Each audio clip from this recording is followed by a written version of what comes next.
গরম ভাতের সাথে কলিজা ভুনাটা খেতে এত বেশি মজা লাগে আমার কাছে, কি বলবো। আমি যেভাবে কলিজাটা রান্না করি এভাবে রান্না করলে কোনো কাঁচা স্মেল থাকে না, আর রান্নার পর কালো হয়ে যায় না, বরং কালারটা খুবই সুন্দর থাকে। আমি এখানে প্রায় 1 কেজি পরিমাণে কলিজা নিয়েছি, তারপর শুধু পানি দিয়ে 4-5 মিনিট সেদ্ধ করে নিয়েছি।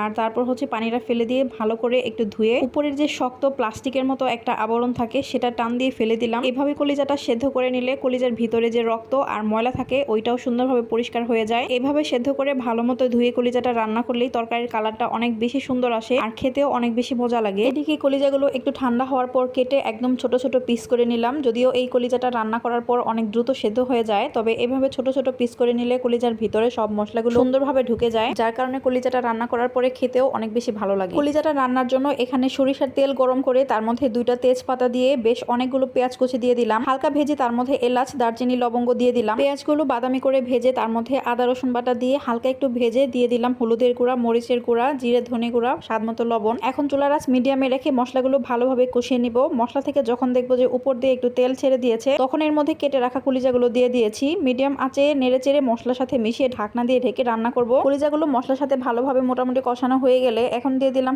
কুসুম গরম পানি। কলিজা ভুনাটা একটু ভুনা ভুনা করব, তাই পানির পরিমাণটা আমি এখানে একবারেই বুঝে শুনে দিয়েছি। পরবর্তীতে আমি আর এখানে কোনো পানি অ্যাড করব না, ঢাকনা দিয়ে ঢেকে রান্না করব একদম পানিটা শুকানো পর্যন্ত। ফ্লেভারের জন্য কিছু কাঁচামরিচ দিয়ে দিলাম। রান্নার একদম লাস্টে একটু ভাজা জিরা গুঁড়া দিয়ে নেড়ে চেড়ে আবারও 2-3 মিনিট রান্না করেছি। এই তো রেডি হয়ে গেল আমার মজাদার কলিজা ভুনা। এই কলিজা ভুনাটা পরোটা, সাদা ভাত, পোলাও, খিচুড়ি সবকিছু দিয়ে খেতেই অনেক বেশি মজা লাগে। রেসিপিটা আপনাদের কাছে কেমন লাগলো অবশ্যই কিন্তু জানাবেন। আজকে এখান থেকে বিদায় নিচ্ছি, সবাই খুব ভালো থাকবেন। আল্লাহ হাফেজ।